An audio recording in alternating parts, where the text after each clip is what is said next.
Au combat, votre fusil est votre plus fidèle compagnon. Pour survivre, il vous faut une arme précise, maniable et robuste. Du mousquet d'infanterie au long rifle, en passant par le fusil à verrou, voici celui qui, selon plusieurs, a joué un rôle décisif dans l'issue de la Seconde Guerre mondiale.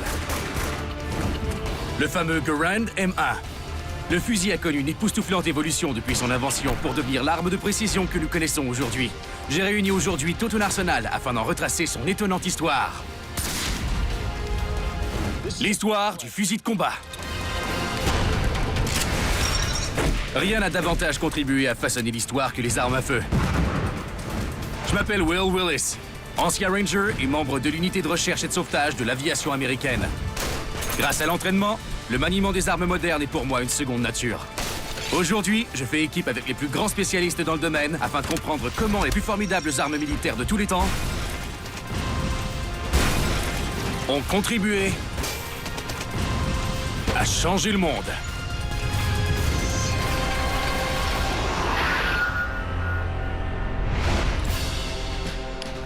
Peu d'armes ont changé le cours de l'histoire comme l'a fait le légendaire Garand M1.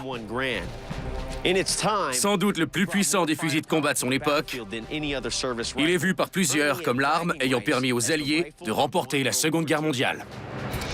Grâce à son chargeur de 8 cartouches, un soldat bien entraîné pouvait tirer jusqu'à 50 coups à la minute, une cadence de tir enviable comparée à celle des armes concurrentes de la Seconde Guerre mondiale.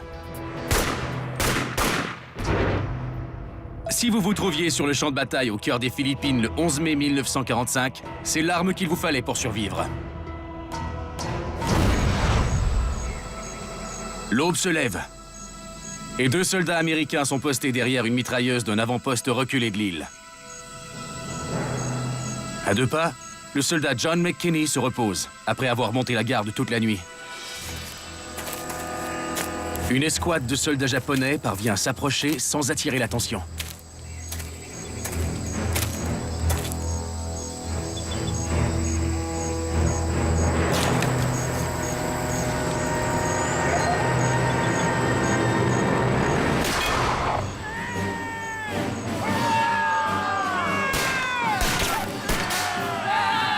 Les soldats en poste à la mitrailleuse sont vite dépassés par l'attaque surprise des Japonais.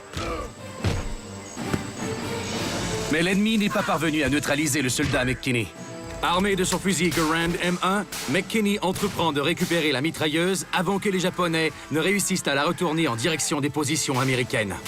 C'est alors que 2 soldats ennemis, armés de fusils à verrou Arizaka, prennent McKinney en chasse.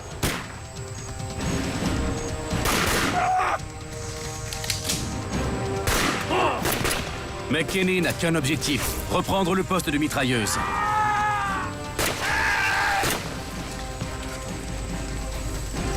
À lui seul, il repousse les vagues de soldats japonais les unes après les autres. À l'arrivée des renforts, McKinney a déjà tué 38 soldats ennemis. Grâce à son intervention héroïque, l'avant-poste est sauvé. John R. McKinney reçoit la médaille d'honneur pour son courage. Des soldats américains comme McKinney ont compté sur le Garand M1 pendant plus de 30 ans.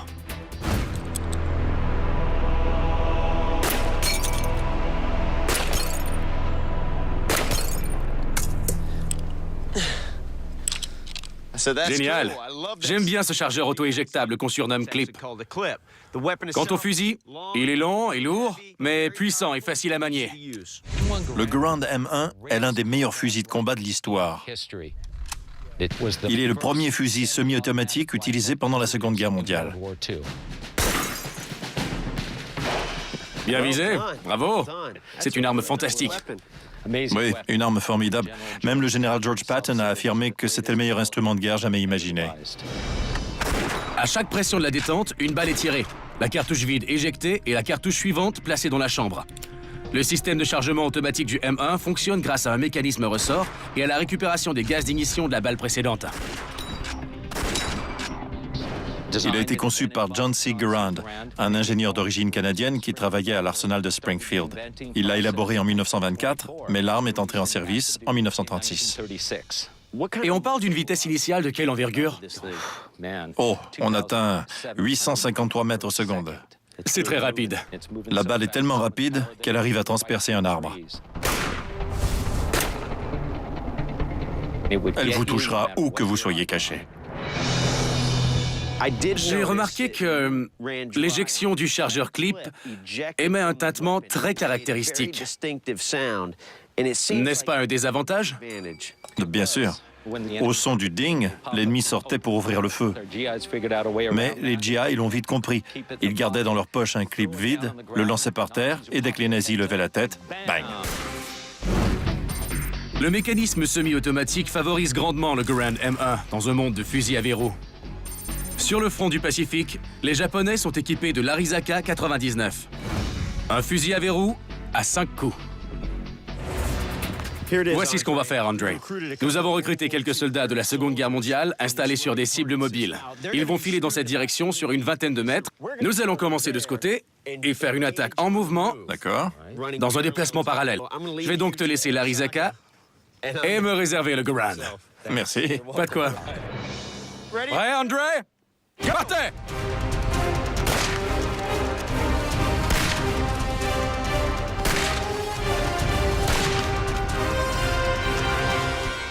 Bien visé, André.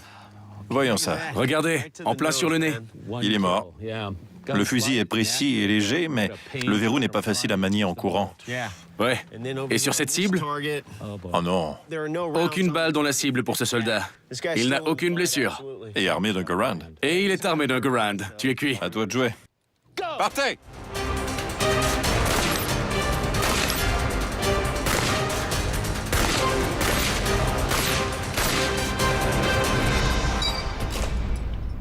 Alors, André.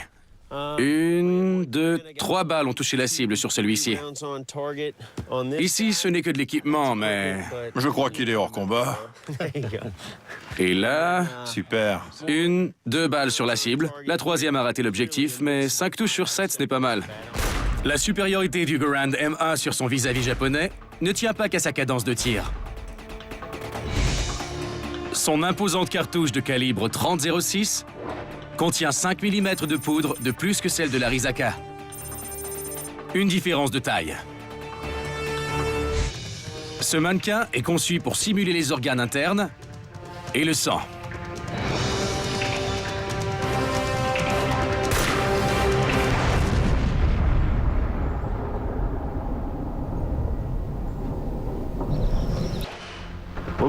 À l'entrée, la perforation est relativement petite.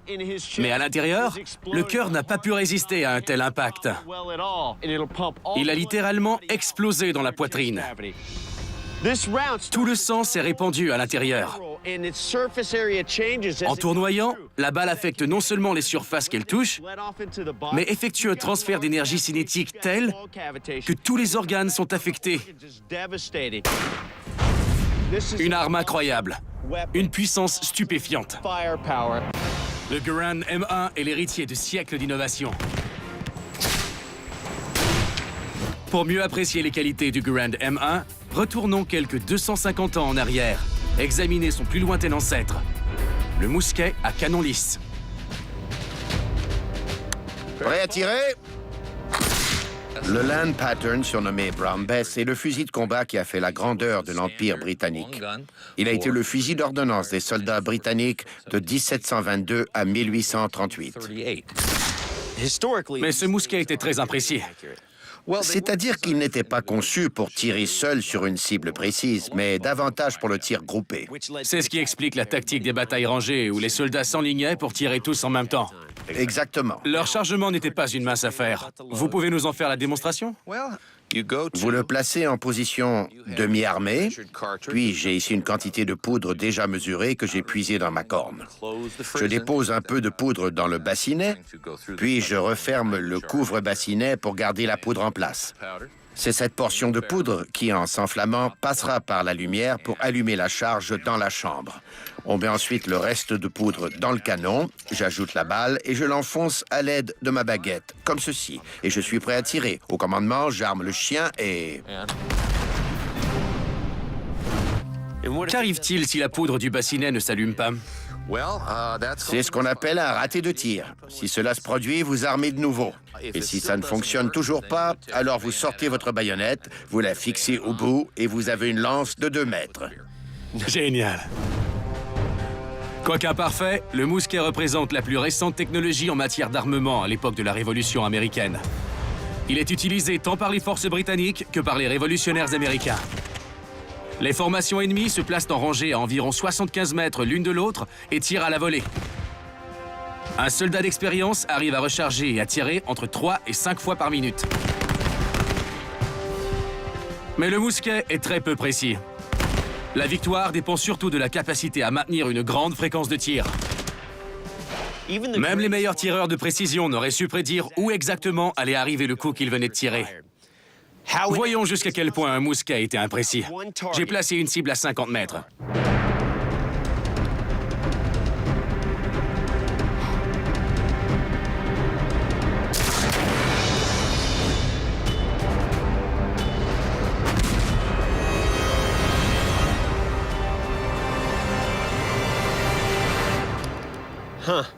J'ai bien aimé tirer, mais quant au résultat, si vous voyez ce que je veux dire, il est très difficile de prédire où ira la balle. Je visais l'abdomen et la balle a accroché le cadre sans que le soldat n'ait eu à craindre quoi que ce soit. Le succès du mousquet reposait sur des salves soutenues.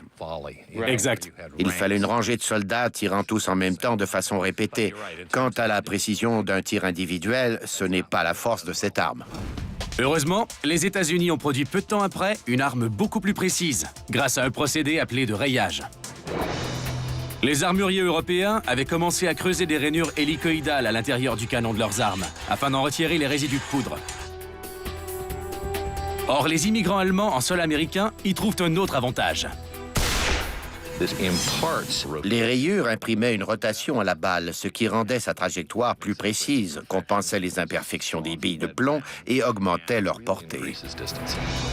C'est ainsi que voit le jour cette arme emblématique de l'histoire américaine, le Kentucky Long Rifle. Utilisé pour la première fois dans un conflit militaire durant la Révolution américaine, il voit naître un tout nouveau type de combattant, le tireur embusqué. George Washington avait choisi d'employer 2 armes. Ses troupes régulières étaient armées de mousquets pour les batailles en rangée. Mais les pionniers, ces fameux fusiliers du Kentucky, ceux-là avaient pour mission d'abattre des officiers pour rompre la chaîne de commandement. Cela générait le chaos dans les rangs ennemis et sapait le moral des troupes. Imaginons que cette unité britannique postée à 75 mètres s'apprête à mener une charge à la baïonnette. Cette unité armée de mousquets tentera de les neutraliser, tandis que je ferai la même chose avec mon long rifle. Anthony, tu donnes l'ordre de tirer? Certainement. Présentez armes. Prêt à tirer. Feu! Un fusil peut atteindre une cible à 75 mètres sans difficulté. Mais aucune des balles tirées par nos 3 spécialistes du mousquet n'a touché d'habit rouge.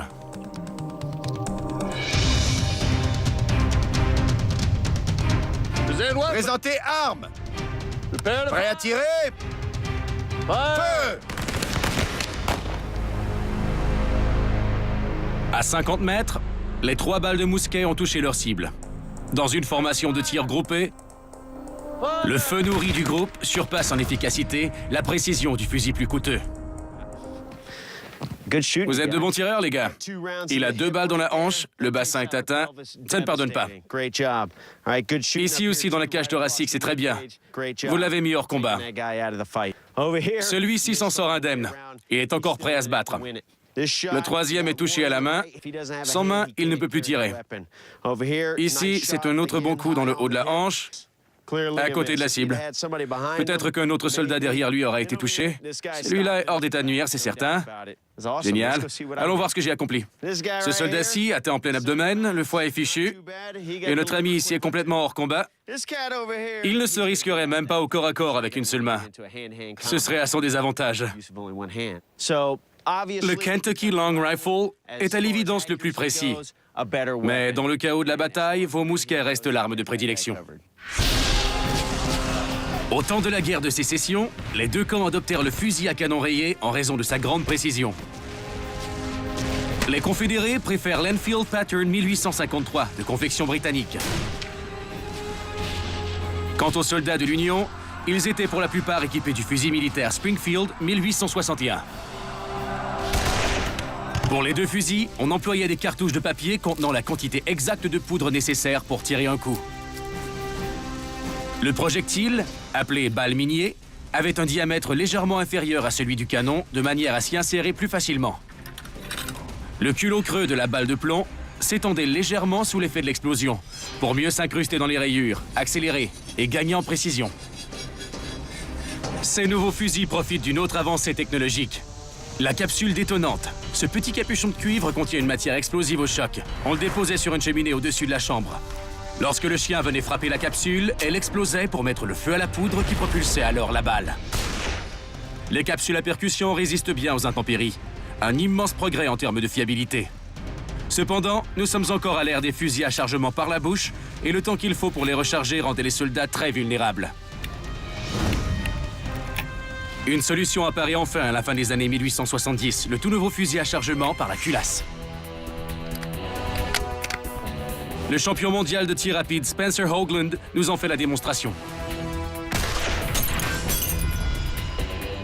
Avec un fusil à chargement par la culasse, vous êtes à l'abri pour charger et pour tirer. Vous n'avez pas à vous exposer inutilement. La cartouche à percussion annulaire contient à la fois le projectile, la poudre et l'amorce dans une même douille métallique. Le premier fusil à chargement par la culasse officiel de l'armée des États-Unis est le Springfield Trapdoor 1873. Or, ce n'était pas la seule arme en lice. L'année de l'adoption du Trapdoor, l'armée décline l'acquisition d'une toute nouvelle technologie. Un fusil que l'on chargeait une seule fois pour un tir répété. La carabine Winchester, modèle 1873. Spencer est 5 fois lauréat du titre de champion du monde avec ce fusil à répétition. Il s'est offert pour me montrer quelques-uns des trucs du métier. Il va décharger sa carabine Winchester 1873 sur ses cibles. S'il ne parvient pas à les toucher toutes, c'est lui qui paiera la bière ce soir. J'ai un faible pour les armes américaines classiques et plus particulièrement la Winchester et son mécanisme à levier. Ces armes anciennes sont de purs chefs-d'œuvre.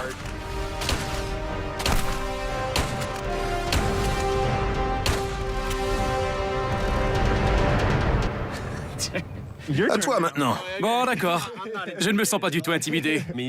Tu les as toutes touchées en les prenant une à la fois, même celle qui était tombée au sol. Quelques conseils à me donner? Ce qu'il te faut, c'est former avec ta main gauche et ton épaule une plateforme de tir Je stable. vois. Ensuite, avoir une vue d'ensemble du terrain, s'assurer d'être mobile. D'accord. Puis tu approches la main droite pour actionner le levier et presser la détente. D'accord. À partir de là, tu trouves la position la plus confortable pour toi. Parfait, je vais l'essayer. Très bien. Je tire avec l'une des toutes premières carabines à levier de sous-garde. Le fusil Henry des années 1850.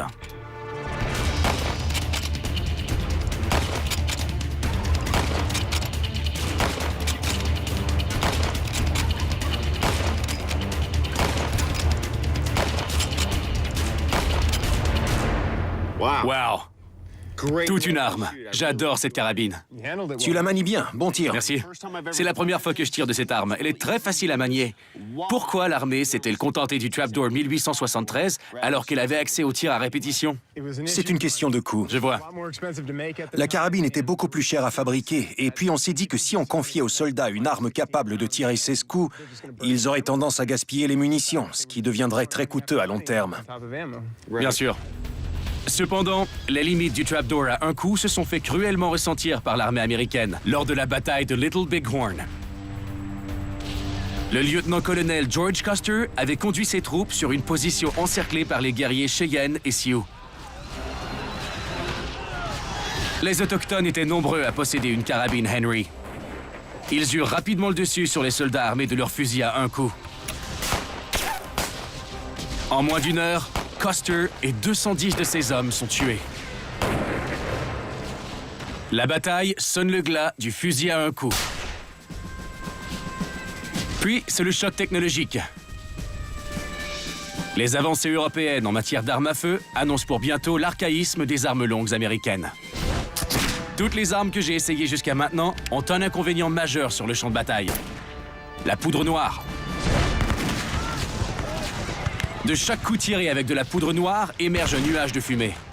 Multiplié par des milliers d'armes et vous obtenez les brumes de la guerre. Les soldats qui tiraient de ce trapdoor à poudre noire travaillaient dans la pénombre, même en plein jour. En effet, et on sait à quel point il est important d'avoir une bonne vue d'ensemble en combat, vision que la fumée affectait énormément, sans compter que la poudre noire est très corrosive. Elle obstruait les canons et grugeait les mécanismes. La poudre noire causait beaucoup de problèmes. En 1886, les Français lancent la production du fusil Lebel, qui utilise pour la première fois des balles à poudre sans fumée. Sa vitesse initiale surpasse celle de tous les fusils de son époque. Prêt à tirer!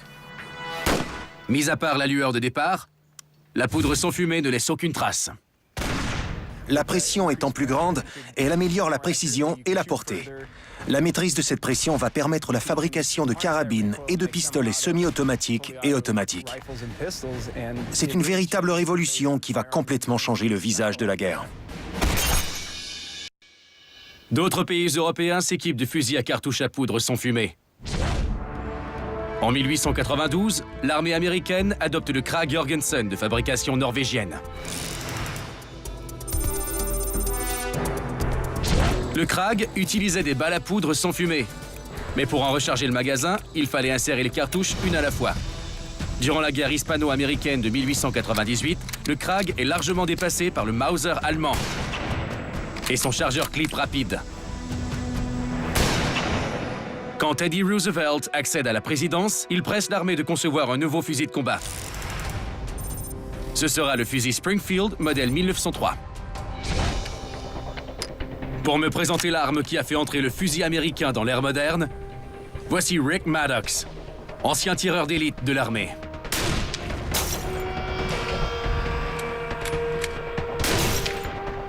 L'arrivée du Springfield 1903 marque une avancée importante pour le combat terrestre dans l'armée américaine. Qu'est-ce que cette arme a de si particulier? Le modèle 1903 a une vitesse initiale de 823 mètres secondes et une portée de 600 mètres. Son système de chargement est un magasin à 5 coups et il peut tirer environ 15 coups à la minute. Certains diraient que le Springfield 1903 n'est que Mauser auquel on aurait apposé un drapeau des États-Unis. On s'est à ce point inspiré du Mauser que le gouvernement américain a dû payer des droits aux manufacturiers pour l'utiliser. Par contre, la portée utile du modèle 1903 est plus grande. Le Springfield 1903 est un fusil à platine à verrou. L'éjection de la douille vide se fait en actionnant le verrou qui place une nouvelle cartouche dans la chambre et arme le percuteur. Le Springfield 1903 est utilisé durant la Première Guerre mondiale auprès du Mauser allemand et du Lee Enfield britannique.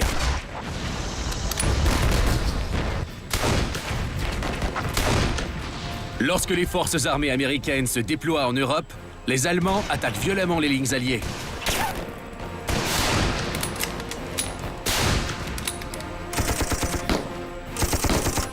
Parmi ceux qui leur tiennent tête se trouve le 1er bataillon du 5e régiment des Marines.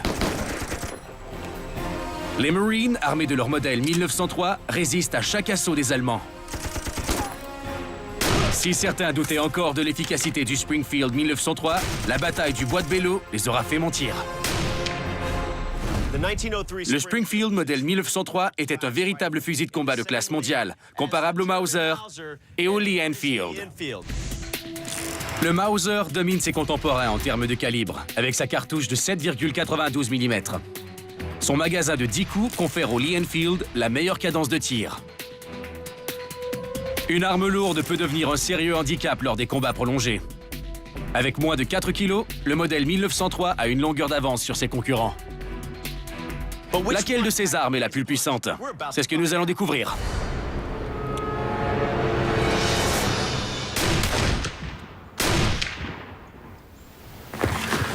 Voici l'impact de la cartouche 30-06 du Springfield 1903. On voit très bien l'effet du transfert de l'énergie de la balle sur l'argile. La cible est presque emportée. Voyons la suivante. Ici, nous avons le Mauser et sa cartouche de 8 mm. La blessure d'entrée est relativement petite. Mais si on jette un œil à l'arrière, on remarque une ouverture beaucoup plus grande à la sortie. C'est l'effet de la rotation de la balle et du transfert d'énergie. La dernière cible a reçu une balle de Lee Enfield. Une cartouche de 303. L'effet est comparable au résultat du modèle 1903. Deux balles extrêmement dévastatrices. Le Springfield 1903 est une arme fabuleuse qui a ses limites. Chaque fois qu'un coup est tiré, le tireur abandonne sa position de tir pour chambrer manuellement la cartouche suivante. Il perd de précieuses secondes à remettre la cible dans sa mire. Le verrou manuel impose aussi une limite à la rapidité d'exécution. Le Springfield modèle 1903 était comparable aux autres fusils de combat de son époque. Mais comme pour tous les fusils à verrou, le chargement manuel limite les possibilités d'amélioration de la cadence de tir et le nombre de cibles atteintes en un court laps de temps. En 1936, l'armée américaine commissionne un nouveau fusil de combat qui allait abolir les limites du passé. Le système semi-automatique et le chargeur de 8 cartouches du Garand M1 donnent enfin aux Américains le dessus sur les fusils à verrou de ses adversaires. Durant la Seconde Guerre mondiale, le Garand M1 et le M1903 joignent leurs forces dans le théâtre du Pacifique. Les soldats américains gagnent chaque mètre au péril de leur vie devant les irréductibles forces japonaises. Parfois, le tireur embusqué est la seule stratégie efficace contre un ennemi tapi dans la jungle.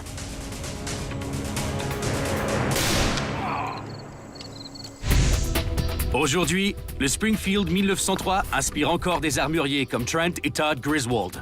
Silhouette, visée, tirée. Leurs armes de précision fabriquées sur mesure ont fait de nombreux adeptes chez les tireurs d'élite des forces spéciales. Les fusils de précision sont devenus un élément clé des tactiques de combat modernes. Aujourd'hui, les ennemis se cachent souvent parmi les civils, d'où l'importance de pouvoir placer un tir très précis. L'utilisateur de fusils à verrou cherche avant tout la précision. Si l'objectif est d'atteindre la cible d'un seul coup, c'est l'arme tout indiquée. Quand vous dites l'avoir construit vous-même, ça ne signifie pas que vous avez acheté un modèle à assembler en y ajoutant quelques trucs ici et là, non? Bien sûr que non.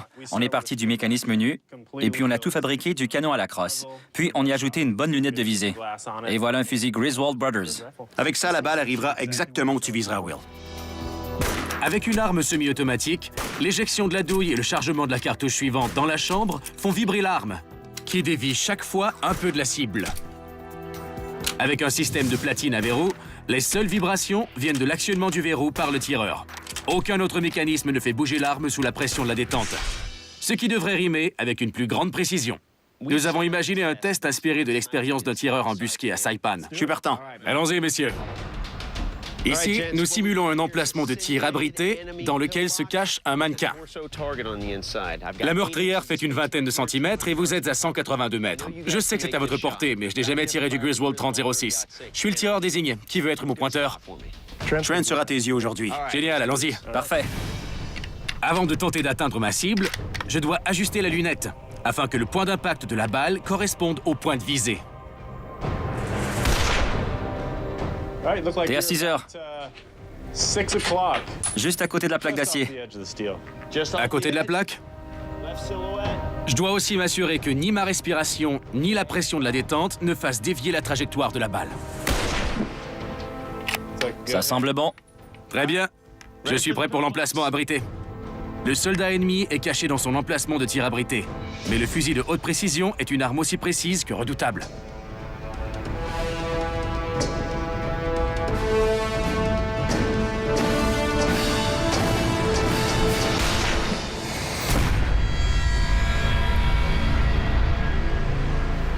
En plein dans la gorge.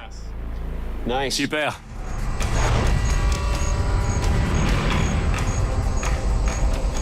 L'un des tireurs d'élite les plus célèbres est le sergent Carlos Hathcock, du corps des Marines. Hathcock a cumulé 93 morts confirmés au Vietnam.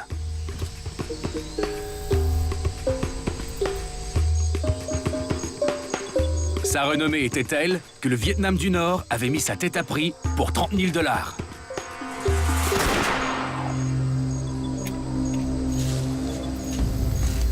Une prime qu'il s'est assuré de ne jamais permettre aux francs-tireurs ennemis de récolter.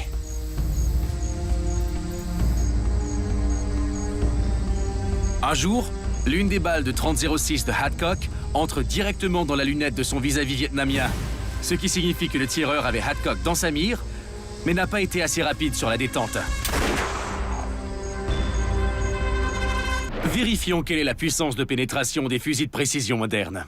Todd, qu'est-ce qu'on fait à présent? Un test pour montrer la puissance de la cartouche de 30-06. D'accord. Nous avons 4 parois d'acier de 6 mm d'épaisseur. Voyons jusqu'où la cartouche peut les pénétrer. Très intéressant. Et de ce côté? C'est un test pour mettre à l'épreuve le calibre 50. Génial! Voyons combien de ces 6 parois d'acier de 6 mm il peut atteindre. Avec 13 600 joules d'énergie à la bouche de ce canon, qui sait ce qui peut arriver? Vous voyez déjà mon sourire? C'est prometteur. Et ici? Ici, j'ai élaboré un test très intéressant. Quoi qu'on en pense, le verre est un matériau très difficile à traverser avec une munition. L'angle et la cible sont déterminants. J'ai hâte de voir le résultat de celui-ci. Oui, moi aussi. Alors, Will, enligne ton canon sur les 4 parois d'acier. Entendu.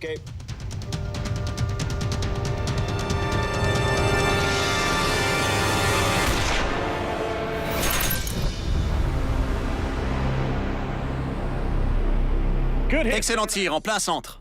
Il est agréable à manier. La lunette en plein sur la cible. Il tire exactement là où je veux. C'est une arme formidable. Et la pression de la détente, très facile. J'adore. La balle a traversé 2 parois et bossé la 3e. Quelle vélocité! C'est plus épais qu'une porte de voiture. Que la balle ait traversé 2 épaisseurs d'acier et endommager la 3e paroi, c'est qu'on lui a imprimé énormément d'énergie au départ. Absolument. Voilà pourquoi on enseigne aux soldats à se cacher derrière les jantes de roue et le bloc moteur, et non plus derrière les portes. Ces balles font des ravages. Prêt à tirer?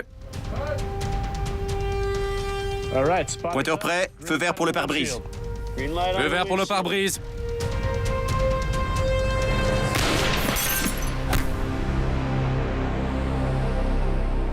Une fois les coups tirés, la moitié du travail reste encore à faire. Il faut aussi évaluer les dommages. Eh bien, le pare-brise ne semble pas avoir fait dévier la balle de beaucoup. Très peu. À peine. On voit bien que la balle a été passablement broyée par son passage à travers le pare-brise. En effet, une grande partie de l'énergie de la balle s'est dispersée dans le pare-brise. Puis le projectile a dévié avant d'atteindre notre bonhomme. De part en part. Bien. Voici le point d'entrée qui est bien plus grand qu'une blessure d'entrée habituelle pour un calibre de 7,62 mm. Cela s'explique par la déviation imprimée par le pare-brise. Mais la perforation de sortie ici, qui traverse aussi le siège, montre qu'elle avait encore beaucoup d'énergie.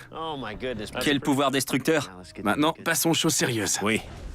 Maintenant que nous avons pris l'apéritif avec le calibre 30-06, passons au plat de résistance. Le Macmillan TAC 50, le nec plus ultra des fusils de précision.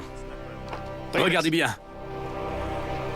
Voici la cartouche que j'ai tirée tout à l'heure. Une cartouche 30-06. Et voici un calibre 50. Incroyable. Ce sera fabuleux.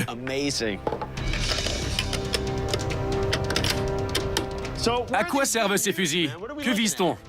John Browning a conçu ces cartouches dans l'intention de percer des blocs moteurs. Je n'ai aucun doute que cet engin en soit capable. Ce fusil ultra puissant a une portée utile de 1370 mètres. Les plaques d'acier sont à 183 mètres.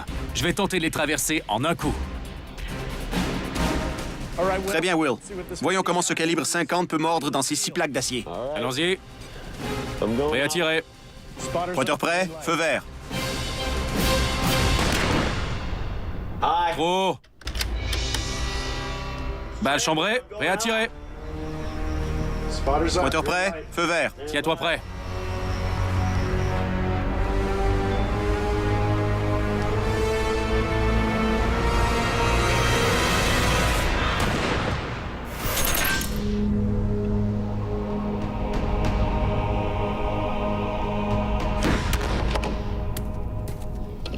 Génial! Génial! Ce truc est dément.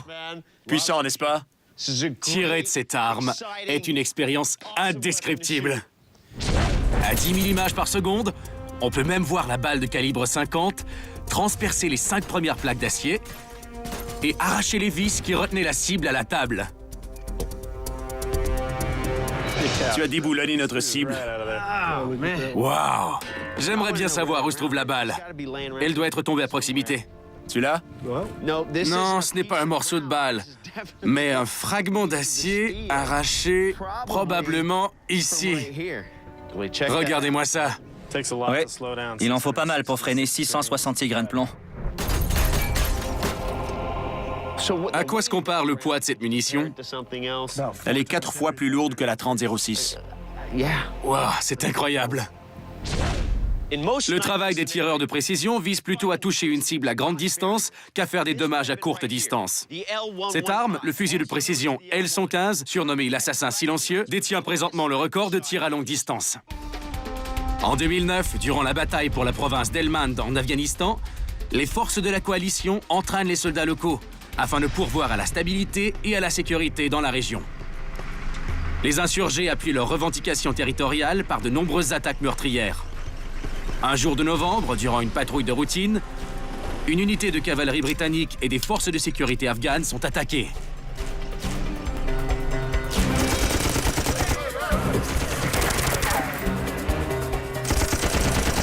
À la queue du convoi se trouve le Corporal of Horse, Craig Harrison.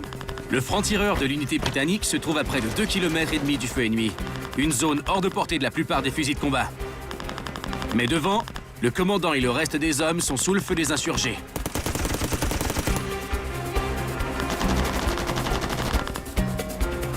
Assisté de son conducteur au poste de pointeur, Harrison fait le premier tir test.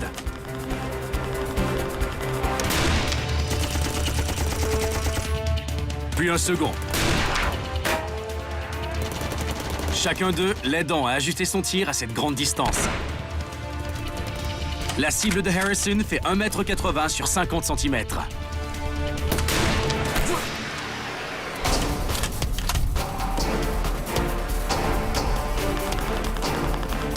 Bien que ces balles voyagent 3 fois plus vite que le son, il leur faut plusieurs secondes à toucher la cible. Craig Harrison réussit à sortir son unité de l'impasse et établit un nouveau record mondial de distance de tir, 2475 mètres, soit près de 2,5 km. C'est ce type de fusil qu'avait en main Harrison le jour de son double record, un Accuracy International L115. Et je suis impatient d'essayer. Alors, Will, nous avons placé une cible à 183 mètres, soit la longueur de 2 terrains de football. Et tu le sauras dès que tu l'auras touché. Ce n'est qu'un 12e du record établi par Harrison. Mais soyez indulgents, c'est mon premier tir avec cette arme. Pointeur prêt, feu vert. On m'a dit que la cible contenait quelque chose de spécial. De manière à ce qu'on sache si je l'ai touché. Un autre pour ajuster la visée.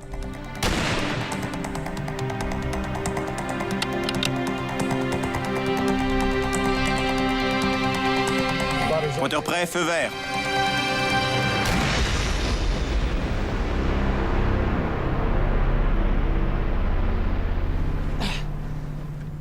Génial! L'arme répond parfaitement. C'est ce qu'on souhaite à chaque tir. Si les cibles explosaient ainsi chaque fois, ce serait un vrai feu d'artifice. Le verrou est facile à manier. C'est comme conduire une voiture sport. Exactement le genre de réponse que j'aime de système d'armement. Je n'en ai pas encore fini avec le L115. J'ai envie de le mettre à l'épreuve aux côtés du Garand M1 dans un ultime test des plus grands fusils de combat de l'histoire. Les mousquets à canon lisse du 18e siècle étaient à la fine pointe de la technologie de l'époque, mais très peu précis. Je ne pense même pas avoir touché la cible. L'arrivée du Kentucky Long Rifle en 1750 marque un progrès important. Or, ces premiers fusils doivent encore être chargés par la bouche, obligeant les soldats à se tenir debout pour les charger, ce qui en fait des cibles faciles. La cartouche métallique représente un bond technologique important. Elle permet le chargement par la culasse et le tir à répétition. Le fusil de combat fait son apparition autour des années 1900. Il est muni d'une platine à verrou et alimenté par un magasin, C'est une véritable machine à tuer. Il tire des cartouches à poudre sans fumée avec une redoutable précision, bien au-delà de 500 mètres.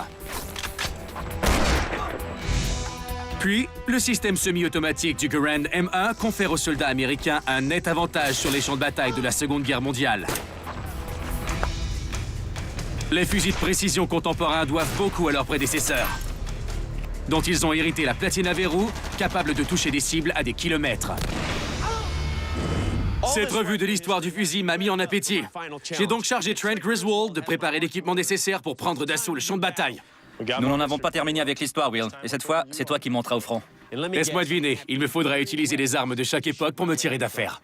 Dans le mille, un individu prépare un attentat suicide sur un hôpital et ta mission est de l'en empêcher. Mais auparavant, tu devras réussir une série d'épreuves évoquant plus de 150 ans de combat. Will doit toucher le premier jeu de cible avec le fusil à un coup Springfield Trapdoor 1873.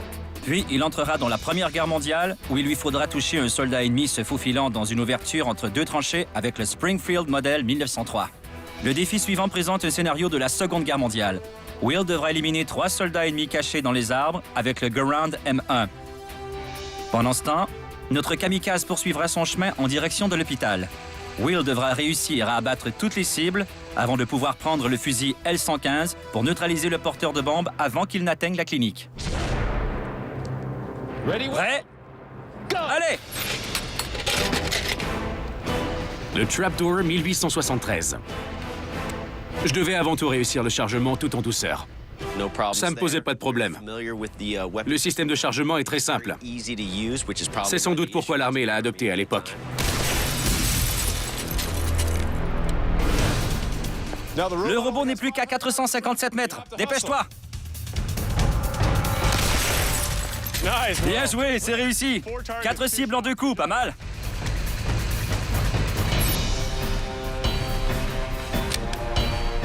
Le fusil à verrou Springfield, modèle 1903.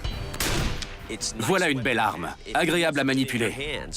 Mais dans les conflits d'aujourd'hui, où il faut répondre rapidement au feu de fusils semi-automatiques, ce n'est pas l'arme idéale. Il vous faut une arme capable de chambrer rapidement la cartouche suivante pour engager le combat rapidement.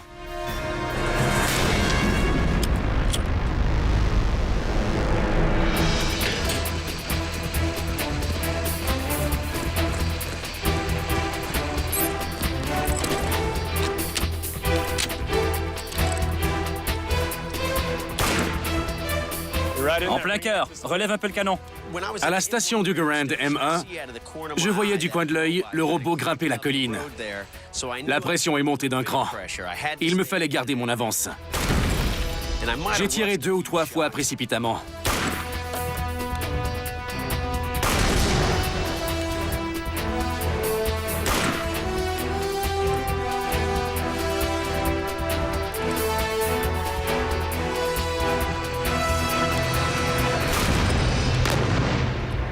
Voilà le travail!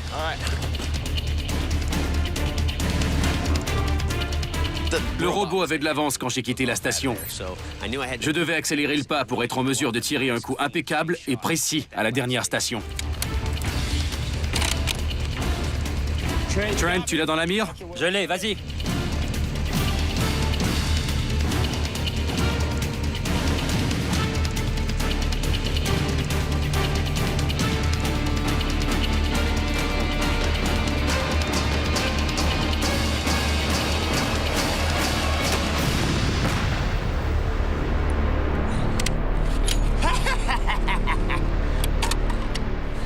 Bien visé. Le robot est mort! Le robot est mort! L'hôpital est sauf. Mission accomplie. C'était fantastique. Je ne vous conterai pas d'histoire, il n'est pas facile de contrôler sa respiration et de suivre la cible en mouvement. Je suis content. C'était super. Cette arme est tellement sophistiquée.